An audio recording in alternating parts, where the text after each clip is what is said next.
centopeias.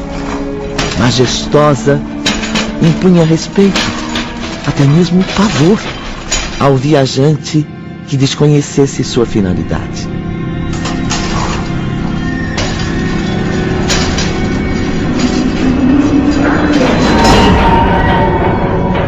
Atravessamos livremente a entrada daquela imponente construção. Ao mesmo tempo, ficamos angustiados diante das lembranças que o ambiente pesado nos trazia, pois falava à nossa alma dos dramas que vivemos no Vale Sinistro. Como sabem, esta torre faz parte do Departamento de Vigilância e é o posto de maior responsabilidade de toda a colônia. Uma de suas principais funções é impedir a entrada de espíritos obsessores e desviá-los para outras esferas. A direção interna está a cargo de um compatriota dos senhores. Sob sua orientação estão vários discípulos obedientes, porém servindo nos mais cansativos trabalhos em regiões inferiores. Mas por que tamanho castigo aos bondosos discípulos, Dr. Roberto? São serviços escolhidos voluntariamente por eles próprios, Camilo. Sejam bem-vindos à Torre de Vigia, companheiros. Por favor, queiram acompanhar-me à sala da diretoria.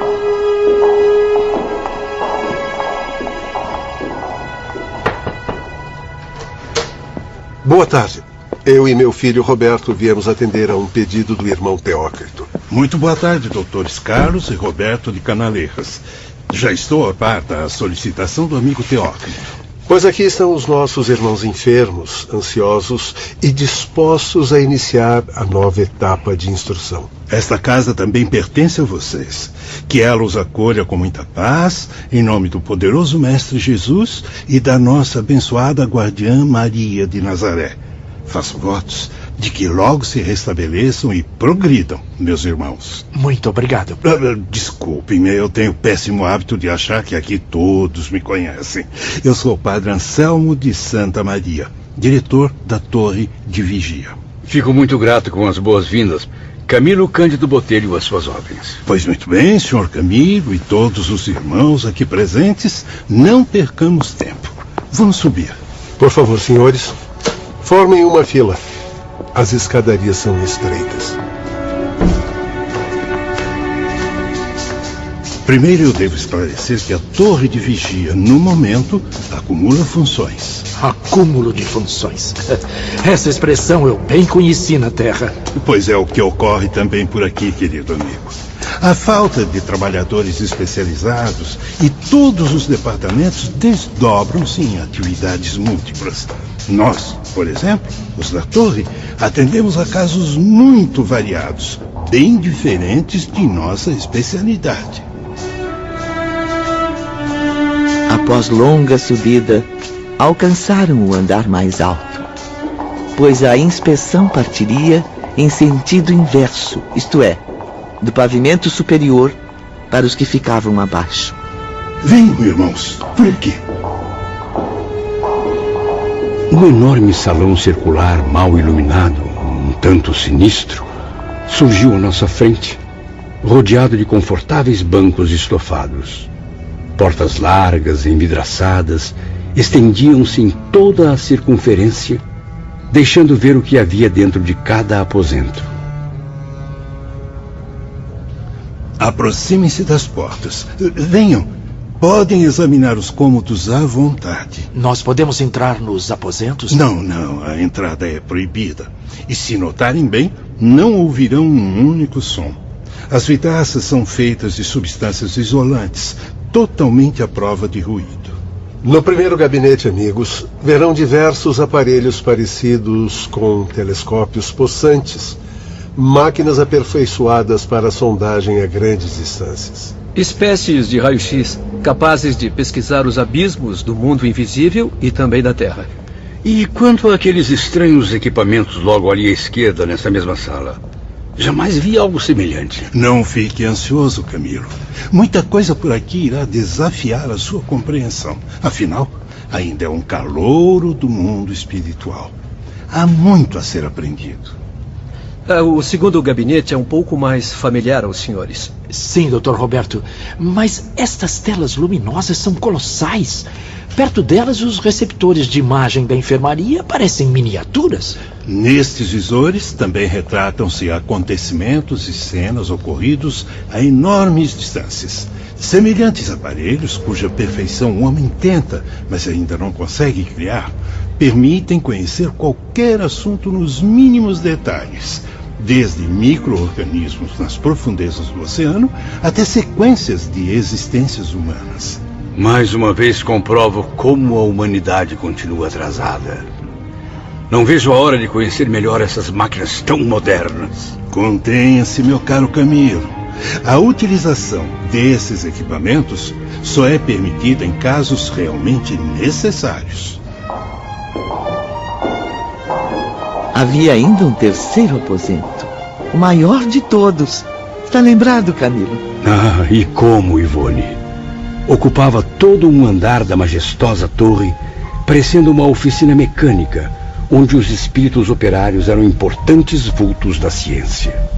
Era como uma usina eletromagnética. Local reservado à maquinária que regulava todos os aparelhos da colônia. Inclusive o sistema de iluminação noturna. E em todos os compartimentos havia movimento incessante, trabalho árduo, talvez exaustivo. Muitas mulheres destacavam-se no quadro de funcionários. Pareciam ter asas, indo e vindo em silêncio, concentradas, cobertas por roupas brancas, tão brancas que chegavam a brilhar. Esta fortaleza, a qual pertence não só à torre de vigia, como as demais que aqui se vêem, abriga o regimento de soldados e lanceiros. Muitos dos integrantes desse regimento são discípulos da iniciação cristã. Alguns foram também suicidas, que agora experimentam conosco a reparação de antigos erros. Outros, no entanto, saíram da mais profunda crueldade, pois foram, além de suicidas, temíveis obsessores. Todos são tratados pela direção da colônia com muito amor e bondade. Certamente, Dr. Carlos. E para os obsessores existem recomendações especiais provindas do mais alto, pois a ilustre guardiã da Legião deseja vê-los recuperados o mais breve possível. Assim sendo, além dos trabalhos que desempenham, todos estudam, aprendem noções indispensáveis de amor, justiça e dever. Fico feliz ao ver que muitos já venceram as primeiras etapas das provações. Voltaram de terríveis reencarnações, continuando aqui sua instrução. Não podemos nos esquecer também dos batalhões de lanceiros hindus que vivem aqui. Voluntariamente, dedicam-se a servir de modelo para os recém-arrependidos, cooperando conosco para sua reabilitação. Lembram-se do Vale Sinistro? Infelizmente. Pois bem, se não fossem estes aparelhos à sua frente, certamente vocês não estariam aqui. Continuariam ainda a sofrer os tormentos daquela deplorável região. Então, enquanto estávamos perdidos no Vale Sinistro, éramos vigiados o tempo todo por estas máquinas? Eu não diria vigiados, mas acompanhados, meu amigo. Através desses aparelhos, estamos em ligação permanente com o que acontece no Vale dos Suicidas. Graças a eles, presenciamos o que ocorre ali. Sabemos de tudo e ouvimos tudo. Não seria conveniente utilizarmos a clarividência espiritual em vez das máquinas? Boa pergunta, Dr. Carlos. Sim.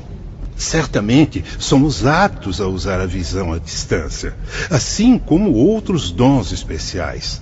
Temos inclusive aqui na torre espíritos capazes de executar este trabalho tão delicado. E por que os utilizamos tão pouco? Porque seria sacrificar demais essas preciosas riquezas da alma num ambiente tão pesado. Nossos irmãos e irmãs gastariam muita energia sem necessidade quando os aparelhos realizam o mesmo sem tantas exigências de ordem mental. Então, já que a tudo podem observar, qual a razão de nos deixarem sofrendo naquele pântano por tanto tempo? Por mais desgraçados que sejam os habitantes do vale, acredite, Camilo, jamais serão desprezados. Os servos de Maria velam por eles, assim como velaram por vocês, através desses magníficos aparelhos, e os socorrem no momento oportuno. Momento oportuno? Há momento mais oportuno para resgatar aqueles sofredores do que imediatamente ou o mais rápido possível? Antes de tudo, eles mesmos devem estar em condições de serem socorridos, transportados para outro local. Mas que condições seriam essas? A maioria mal consegue se locomover? Sim, meu amigo. Mas não devemos pensar só no aspecto físico, como se fossem simplesmente homens encarnados sofrendo os males da matéria. Existe uma fatalidade própria do ato suicida que nos impede de prestar assistência rápida àqueles espíritos condenados. Eles não estão totalmente desligados do corpo carnal. Ou seja, ainda estão semi-encarnados, ou semi-desencarnados, como queiram. São as potências vitais que Deus imprimiu ao ser humano com todas as energias sobre o suicida. Viverá ele assim da vida animal ainda por muito tempo, apesar da desorganização no corpo de carne.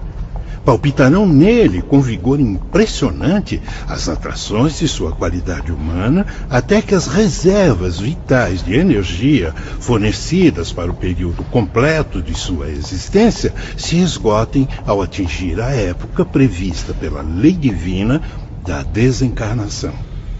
Meu Deus, tenha piedade deles e de nós. E o suicida ficará nessa situação anormal e deplorável sem que nada possamos fazer para socorrê-lo, apesar da nossa boa vontade. É por esse motivo que a misericórdia divina encaminha geralmente esses casos, tidos como os mais graves, a reencarnações imediatas.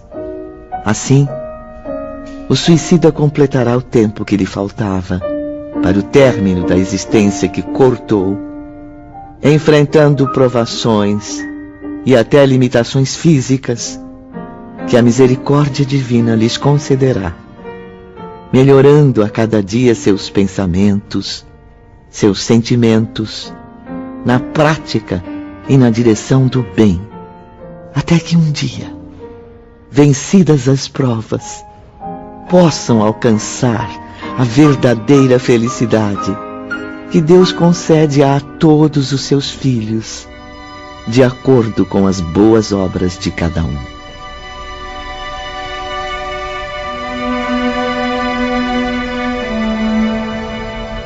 Como vê, amigo Camilo, nesses casos, só o tempo poderá auxiliá-los. O que podemos tentar em benefício deles, nós o fazemos sem medir sacrifícios. Por isso, na ocasião adequada, organizamos expedições missionárias que descem ao inferno dos suicidas a fim de encaminhá-los para esta instituição. Se não estivessem tão alucinados, perdidos na desesperança, perceberiam os convites à oração que lhes dirigimos todas as tardes na hora da Ave Maria. Assim como as palavras de encorajamento, a fim de despertá-los para a confiança nos poderes divinos. Sim, meus filhos, pois não podemos nos esquecer de que tratamos com povos de formação cristã, espíritos que, mais ou menos, se emocionam ao recordar a infância distante, quando ao pé da lareira, no colo materno, balbuciavam as primeiras preces ao menino Jesus. Por isso, lançamos mão de todos os recursos legais para, de algum modo, enxugar as lágrimas desses pobres e descrentes que se jogaram no abismo. Então, foi exatamente assim que aconteceu comigo e os meus companheiros? Exatamente. Sempre que um condenado tiver extinguido, ou até mesmo aliviado sua energia animalizada, avisaremos o serviço de socorro da vigilância. Lembrando que o suicida pode estar arrependido ou não. Mesmo assim, nossos legionários partirão imediatamente ao seu encontro, trazendo-o para os cuidados da legião. Seja qual for a sua condição moral, arrependido, revoltado, insensível, ele será encaminhado pela vigilância ao local que lhe compete, conforme já sabem: o hospital, o isolamento, o manicômio ou para estas torres. É verdade, Dr. Roberto. Como dissemos, acumulamos afazeres por aqui, inclusive os relacionados à custódia de grandes criminosos, os suicidas obsessores. Enfim, com esses poderosos equipamentos, os técnicos localizam aquele que deverá ser socorrido. Em seguida, planejam o trajeto, apresentando-o depois à diretoria da vigilância, aos cuidados do nobre amigo Ramiro de Guzmán. E assim, com o favor de Deus e o consentimento do Cristo, arrebatamos mais uma ovelha das garras do mal. Ficaria imensamente honrado se me concedessem entrar nesses gabinetes. Sinto muito, Camilo. É rigorosamente proibida a entrada dos que não exercem atividades aqui. Por essa razão, não os convidei a uma inspeção minuciosa no compartimento dos aparelhos. Os funcionários são espíritos altamente selecionados, missionários do amor, os técnicos mais especializados do Instituto. Acima de tudo, dedicados, meu caro Dr. Carlos, pois podendo desenvolver trabalhos em esferas floridas de luz, preferem descer aos abismos sombrios da desgraça simplesmente para servir. Servir por amor ao Mestre Divino, a causa sagrada e santa dos seus irmãos infelizes. Estes sim, meus amigos, são verdadeiros anjos guardiães dos desgraçados por quem velam. Mas trabalham sem parar? Essas nobres almas não têm descanso, irmão Anselmo? De forma alguma. Elas são substituídas por outra turma de 12 em 12 horas. Descansarão, se quiserem, nos jardins do templo, que, como sabem, é o plano mais elevado de nossa humilde colônia. Ou se dedicarão a outros afazeres que lhes agradem, ou ainda alçarão as moradas a que, na verdade, pertencem. E o que eles recebem em troca? Existe folga semanal? Não, meu amigo Mário. Não são como os operários terrestres. Refazem-se durante o descanso das angústias suportadas num ambiente cruel onde trabalham e retornam no dia seguinte fiéis ao dever que abraçaram. Convém lembrar que, para os serviços de socorro e proteção aos suicidas, não existem nomeações nem imposições de leis, uma vez que o próprio suicídio está fora da grande lei divina. São tarefas, portanto, realizadas por espíritos voluntários, pela força sagrada dos sentimentos de caridade e amor a Jesus. Ó Cordeiro de Deus, fizeste da caridade a virtude por excelência. Admira-me ver figuras tão prendadas desdobrando-se em locais e serviços tão desagradáveis. Bem se vê. Bem se vê, meu caro, que desconhece a delicadeza e a profundidade dos assuntos espirituais, cuja intensidade não é sequer suspeitada no globo terrestre. Por acaso, na Legião não existem funcionários espiritualmente menos evoluídos? Mas condizentes com esses trabalhos tão cansativos? Desculpe-me, mas eu creio que ainda não me disse o seu nome. Eu é que me desculpo. É que também tenho o péssimo hábito de achar que todos aqui já me conhecem, devido à popularidade que tinha na Europa. Sou Belarmino Queiroz, mas pode me chamar de Professor Belarmino. Pois muito bem, irmão Belarmino. É justo esclarecer que nossos funcionários mais simples, ou seja, policiais, assistentes, enfermeiros, vigilantes, etc., poderão realmente possuir extrema boa vontade e disposição, mas... Então, não estou certo? Mero equívoco, amigo professor. Eles ainda não se encontram à altura de tão importante desempenho. Somente um espírito dotado de sinceras virtudes é capaz de distinguir no caráter de um suicida as verdadeiras tendências ao arrependimento. Só um técnico dotado de extensos conhecimentos psíquicos saberia extrair das memórias desses réus o passado de suas existências, revendo-lhes as histórias vividas na Terra, para daí estudar a causa do fracasso. E mais, essas criaturas elevadas também orientam o programa reeducativo a ser aplicado no Instituto Maria de Nazaré, de acordo com a especificidade de cada situação. Afinal, professor, é com as observações fornecidas pelos técnicos que os suicidas admitidos na colônia serão classificados e encaminhados. Percebe agora, irmão Belarmino, como só mesmo um ser bastante evoluído, na posse de si mesmo, poderia observar, sem enlouquecer de tanto horror, locais onde a degradação e a dor atingem o extremo do mal? Bom, eu começo a compreender, mas confesso que ainda não me satisfiz com a explicação. Pois não se envergonhe em perguntar, ilustre professor.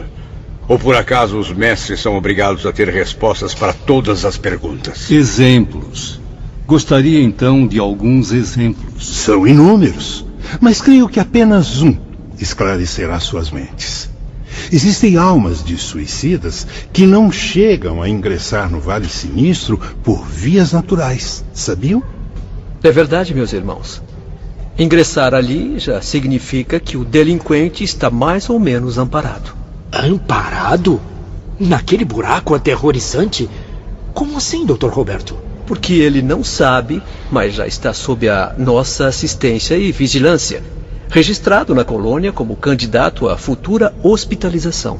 Há, no entanto, aqueles que são aprisionados ou seduzidos e desencaminhados antes de atingirem o vale por falanges de obsessores, entidades criminosas que, às vezes, também foram suicidas ou mistificadores, espíritos perversos, cujo prazer é a prática da mentira. Escória do mundo invisível, desnorteada pelas próprias maldades que continuam vivendo na Terra ao lado dos homens, contaminando a sociedade e os lares que se distanciam dos bons pensamentos e ações. Seres que vagueiam nas mais baixas camadas, desgraçando criaturas imprudentes, que lhes oferecem acesso com a própria inferioridade moral e mental. Perdoem-me pela franqueza, senhores. Mas espíritos zombeteiros, mentirosos, multidões de criaturas horrendas, bruxas sedutoras, seres perversos e criminosos. Já tivemos exemplos desse tipo de horror durante a estada no Vale Sinistro. Pois considerem-se com sorte, irmão Belarmino. Sorte? Nós? Uhum. Pobres suicidas condenados ao terror daquele pântano? Agradeçam a Deus por haverem estado ali. Pois diante da escravidão torturante dos obsessores, os acontecimentos do vale parecem meros gracejos inofensivos. Meu Deus.